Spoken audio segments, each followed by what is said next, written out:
तपाईले सुक्कामा छरेको धान त देख्नुभयो, जुन छरुवा भिडियो हालेको थिएँ मैले। अब भनेको ल हेर्नु, यस्तो हिलोमा छर्ने तरिका र त्यसको लागि एउटा मेसिन पनि हुन्छ। यो मेसिन कस्तो हो र यो मेसिनलाई के भनिन्छ भन्दाखेरि यसलाई तपाईको ड्रम सिडर भनिन्छ है।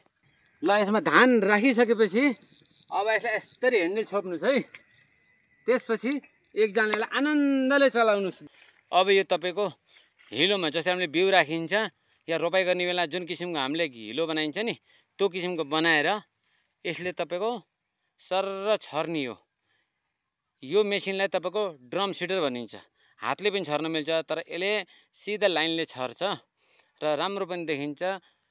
तपाईको जलमल राख्न, गोडमेल गर्न पनि सजिलो हुन्छ र तपाईको यसरी छर्दाखेरि हाम्रो बिउ कम लाग्ने गर्छ र यो तपाईको यो मेसिनलाई ड्रम सिडर भनिन्छ।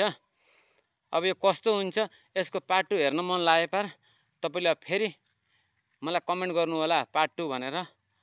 र यो कसले थाहा पाउनुभएको थियो, कसले देख्नुभएछ यो मेसिनको, ल मलाई कमेन्ट गर्नुस्।